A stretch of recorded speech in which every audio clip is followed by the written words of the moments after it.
ॐ विश्वानि देव सवितर्दुरितानि परासुवं यत्भद्रं तन्न आसुवम् ॐ शान्ति शान्ति शान्ति. Upanishads form the most recognizable part of ancient Indian philosophy and spirituality. Being devoid of any rituals that may be associated with a religion, they are dear to spiritual seekers the world over. The depth and beauty of their thought bowls over most readers, and they have received unstinted praise from the greatest to the lowliest. They form part of the ancient Indian Vedic heritage. They were composed by sages of yore who had attained enlightenment and have been handed down through generations from time immemorial. Sometimes the name of the sage is found in the Upanishad or is associated with him through its name. But usually there is no clue left behind of the origins of the text. They are held in such high regard in Indian tradition that they form part of the Vedic lore. To understand the cause of this high regard, we need to take a step back. The most ancient revered texts in the world are the four Vedas: Rig Veda, Yajur Veda, Sama Veda, and Atharva Veda. Knowledge in the Vedas covers the whole gamut of knowledge relevant to the progress and prosperity of humans. They are aparushaya, or not written by man. They originated with man himself. In the early days, the sages passed down their knowledge by word of mouth, called Shruti Parampara. However, as knowledge declined, sages wrote commentaries to supplement the Vedic mantras.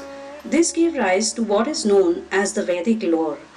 Thus, each of the four Vedas has associated with it Brahmanas, Aranyakas, and Upanishads, which are essentially commentaries on the Vedas by early sages. Brahmanas are called so because they contain knowledge about Brahma, the great god, and the Vedas. Aranyakas are called so because they are supposed to have been written by sages in the Aranyas or forests. They contain yajna-related ritualistic prescriptions as well as spiritual knowledge. Upanishads typically form part of a Brahman or an Aranyak or both and contain the most spiritual part of that text. This means that there is no reference to worldly activities or duties or yajna rituals in the Upanishad. The text focuses completely on the three entities of God, soul, and matter and their relationship with each other. In particular, they describe God and the way a human being can reach Him in order to achieve salvation from the cycle of life and death. The word Upanishad is made up of Upa, that is close, and Ni, that is properly or down, and Shad, to sit or obtain, thus giving the meanings of obtain properly from close or sit down up close. Thus, this knowledge was meant to be obtained face to face from the teacher rather than from the written word. The subject matter is understood better and also sticks better in our memory when we listen to it directly from the teacher. We sometimes do not realize how much we gain from the tone of voice or facial expression or hand gestures of a teacher. Of course, we are not always so lucky today to obtain a learned teacher in our midst, but on the other hand, videos take us a step closer to such teachers in a virtual world. Another name for the Upanishad is Rahasya or mystery. This is because they contain knowledge beyond the senses, mainly concentrating on the relationship of the individual soul with God. They have little materialistic content. Due to this focus on what is called spirituality today, the Upanishads are generally regarded as the pinnacle of Vedic thought. For the same reason, Upanishads are also called Vedanta, the end of the Vedas, meaning the essence of the Vedas. There are over 200 Upanishads available today, but only 10 are given most importance. These are covered in the following shloka. They are Isha, Kena, Katha, Prashna, Mundaka, Mandukya, Taittiriya, Aitareya, Chandogya, and Brihadaranyak. Another one called Shvetashvatar is also considered here oftentimes. It is a most beautiful Upanishad too. Shankaracharya wrote the Bhashya for all these 11 Upanishads. This probably led to a resurgence of interest in them in modern times. His school of philosophy has included it as one of the elements in the three texts considered essential to achieve moksha, called Prasthan Trayi. Swami Dayanand Saraswati of the Arya Samaj also included them in the list of mandatory texts for the spiritual seeker, as they gave a good introduction to Vedic philosophy. The Western world was floored by their philosophy and has praised them in glowing words. The renowned philosopher Arthur Schopenhauer said, "In the world there is no study so beneficial and so elevating as that of the Upanishads. They are a product of the highest wisdom. It is destined sooner or later to become the faith of the people." The Sanskrit of the Upanishads is relatively simple, but its interpretation is not so simple. The words can have a difficult or multiple meanings at some places. Some verses are directly borrowed from the Vedas, so by their very nature, they can be complex. Many of them are very symbolic in nature, and their true significance is lost in time. Upanishads very often have a more poetic description of facts, often weaving them in an imaginary story. Most of us would have heard of the story of Yama and Nachiketa in Kathopanishad. While this adds interest, charm, and recall value to the Upanishad, it also leaves room for misinterpretation in the hands of commentators not deeply conversant with the Vedic lore. This, in fact, is the bane of our times, where sometimes even the name of the Upanishad is mentioned incorrectly, as we shall see later in this video itself. Let me now briefly introduce you to the beauty and sublimity of each of the 11 Upanishads mentioned in the order of this shloka introduced earlier. Isha Upanishad is picked up directly from the Vedas. It is the 40th or last chapter of Yajurveda. It is a short and sweet Upanishad with just 18 verses that are relatively simple to understand. At the same time, they are very deep, with each verse being capable of multiple meanings. It has teachings mostly for the worldly person, taking him or her from worldly dharma right up to moksha or salvation, while describing God in all his splendor. Thus, the first verse starts with an ethical message. Whatever moves or changes in this world is permeated by Isha, the Lord of everything. For this reason, enjoy it with renunciation. Don't be greedy, for whose wealth is it anyway? That is, all the wealth belongs to God anyway. The word Jagat in this verse itself implies movement or change. Everything in this world is changing all the time. God is the controller of these changes, while permeating them from inside and out. Also, everything really belongs to Him. Know this and accept all your belongings as a temporary gift from Him. So desist from becoming excessively possessive about anything or stealing from others to satisfy your desire. Kena Upanishad is a beautiful Upanishad which is a part of the Tavalkar Brahman of Samaveda. As before, its name is based on the first word that occurs in the Upanishad, Kena, which means by whom. The full question being, by whom is this phenomenal body created with all its wonderful senses?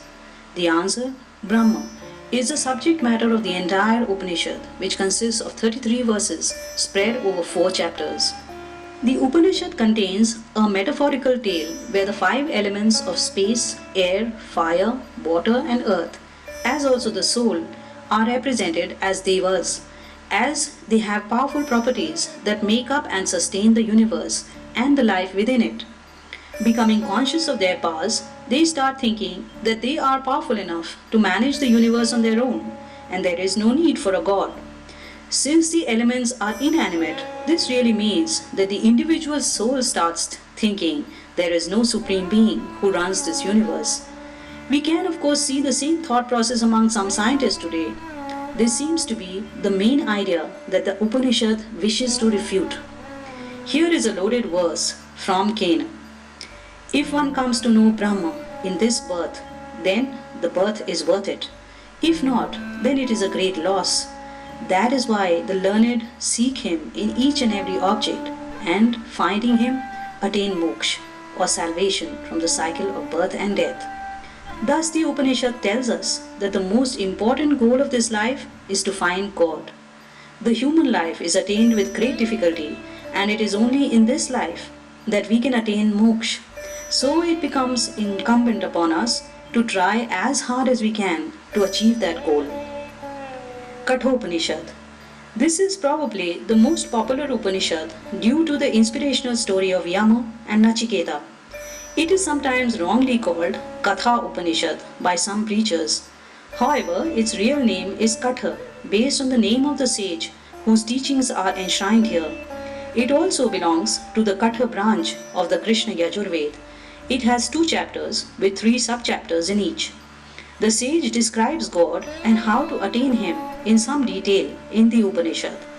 Its many beautiful verses are the inspiration behind the Bhagavad Gita, with a few of them having been borrowed in toto. Here is one verse for your enjoyment. There are 2 different types of pursuits in life, a worthy one versus a pleasant one. They attract the soul for their different rewards. Between the two, the one who accepts the worthy goal benefits, while the one who accepts the pleasant reward loses out on the real reward. The verse distinguishes between pleasures of the body and the worthier pursuit of Brahma. The first are easily available all around us, but they ensure that we continue in the cycle of birth and death with all its consequent sorrows. On the other hand, the more difficult spiritual pursuit of God leads us to salvation, where the real reward of freedom from a body made of matter and boundless bliss await us. Prashna Upanishad. As the name denotes, this Upanishad covers 6 questions asked by the students of the sage Pippalad and the answers given by the sage. It belongs to the Brahman of the Pippalad branch of the Atharvaveda. Each question forms a separate chapter in the Upanishad. The Upanishad discusses the creation of the universe and the soul's place in it. Unlike most other Upanishads, it is mostly in prose. Let us consider this verse from the Upanishad. Declaring the preeminence of the life breath or pran in the living being, the verse says that just as the spokes of a wheel are inserted into the axle thus providing a support to all of them, so also all life in the body depends on pran or life breath. Not only that, or rather because of that, mantras classified as the Rig, Yajur and Sama are dependent on pran, as are all noble deeds, valor and knowledge, as they all require an intelligent being ensconced in a body, which in turn is dependent on pran. Till date, we are not very sure what it is that when it leaves the body, kills each and every cell in it. And if it remains, then there is life, even if some vital organs, like the brain, have failed. Our ancients called it the life breath, pran, and seem to know a lot about it. Mundaka Upanishad is a beautiful Upanishad which is a part of the Shaunak branch of Atharvaveda and consists of 4 sections, each having 2 subsections. It describes how Shaunak, a rich householder, came to the sage Angirasa to learn that which, when one knows all that is to be known. What a remarkable question that is. Angirasa's reply lives up to the question. He replies, the great sages who knew Brahma have said that there are 2 branches of learning worth knowing. These are called apara or accessible and para or way beyond. That is, apara is lesser knowledge and para is far greater knowledge. Of these, apara consists of Rigved, Yajurved, Samaved, Atharvaved, Sanskrit phonetics, Vedic lore, Sanskrit grammar, etymology and prosody, as also astronomy. That is, all the parts of Vedic learning. Beyond these is para, by which that indivisible Brahma is attained. This seems such an unbelievable classification, for even the Vedas are considered as subsidiary knowledge. What to say of texts like the Mahabharata and the Ramayana, which are touted today as texts that will ensure salvation? Here the 4 Vedas and their subsidiary texts have been listed as texts that will show you the way, but will not be able to take you all the way to God. For that is knowledge, which involves effort from oneself and the grace of God. Mandukya Upanishad. This very brief Upanishad consists of only one chapter with 12 verses. Belongs to the Atharvaved too. It is considered very important because it describes the various meanings of God's most personal name, Om, in a way that is not recorded elsewhere. Here is a verse from the Upanishad describing the third quarter of Brahma, the Supreme, depicted by the third letter Ma of his name Om, that comprises of the letters A, U and Ma. The verse says, Sushupti is that state of a being where the sleeping person does not desire anything and does not dream either. The third quarter or Ma of Om is the sleeping part, representing the state where the Lord is alone, consisting of concentrated knowledge and full of bliss. He enjoys bliss in solitude, is consciousness itself, and is omniscient. The Upanishad draws a parallel between the letters making up the syllable Om and the states of consciousness of a living being, which are wakefulness, dreaming sleep, scientifically called rapid eye movement sleep, deep sleep or non-rapid eye movement sleep, and the state of deep meditation called Samadhi. These are compared to the parts A, U, Ma and the silence following the Ma. The Ma here represents God's sleeping state when the universe no longer exists and matter lies in a dissolved state at the time of Pralaya, and souls lie in deep unconsciousness. At that time, God alone is awake and the only one who is blissful. It is surprising to note that the ancient seers knew about the two stages of sleep, dreaming state and dreamless state. These states have been rediscovered again only in the last 200 years or so. Taittiriya Upanishad. This Upanishad is from the Taittiriya branch of the Krishna Yajurveda. It is actually the 7th, 8th and 9th chapters of the Taittiriya Aranyak. These are called Vallis and are further subdivided into many sections. It is rather expansive and some of its verses are often quoted. Here is one such verse, parts of which you may have heard of. Having taught the Vedas diligently, the teacher instructs the pupil leaving the Gurukul on how to conduct oneself in life. He says, speak the truth, be ethical, never go slow on self-study of spiritual texts. Give as donation that which is dear to the teacher for the services he has rendered to you. As you enter a householder's life, make sure that you do not break the continuity of your family lineage, that is, have children.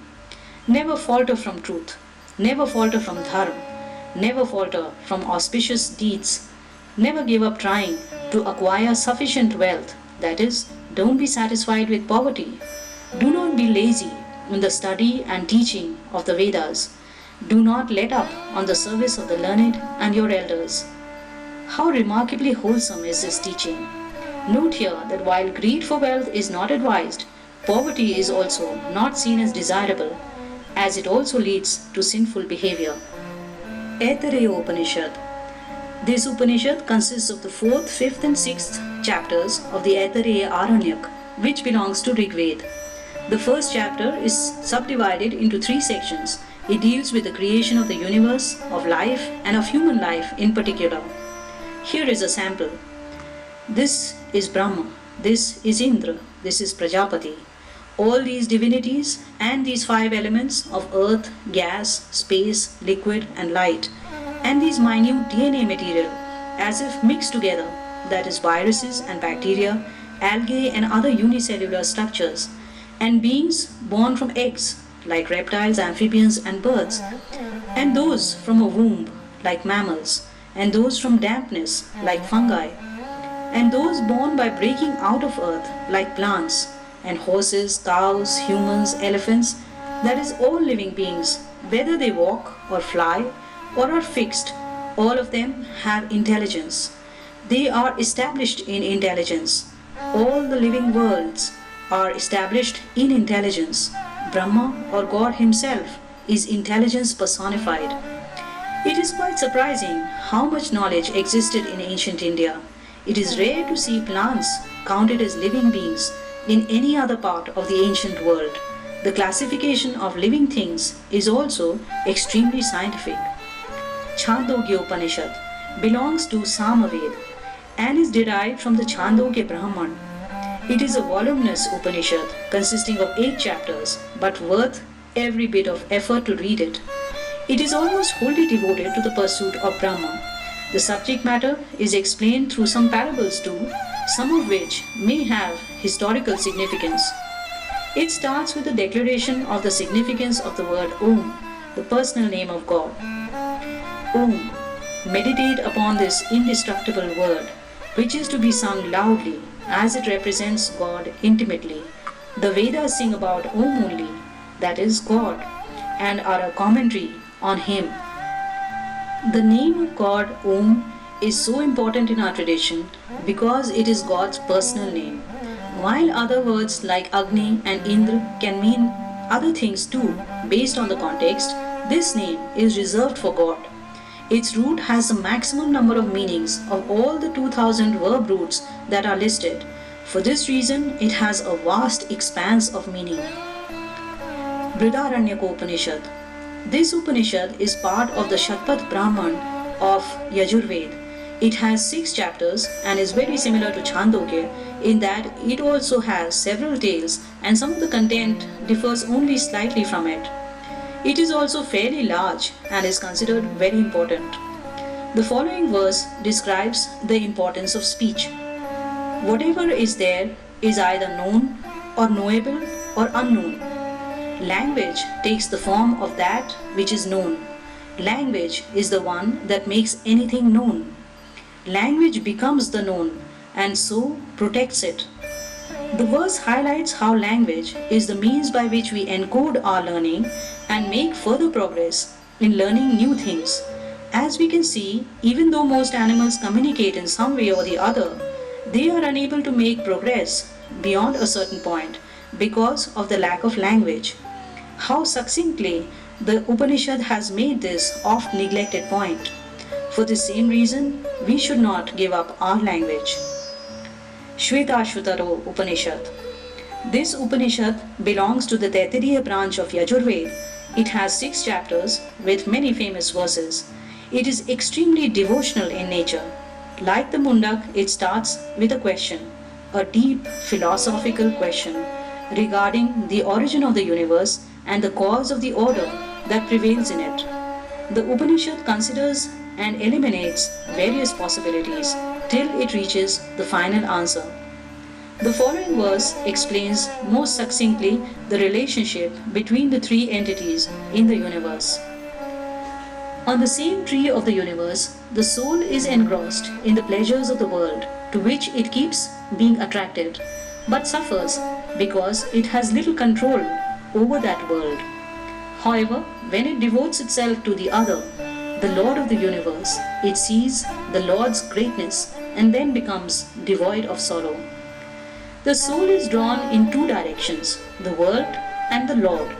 Usually, the world wins as it is available directly to our senses. However, this always entails sorrow, for the soul contains little of it. When the soul connects with the Lord of all, it finally achieves a state of bliss. In conclusion, I hope that by means of this video, I have managed to give you a glimpse of the beauty and depth of the Upanishads. I also hope that I have managed to instill sufficient curiosity in you that you will take the time out to read some of them. I am sure that God will reward you with knowledge far beyond your expectations. Om Sham.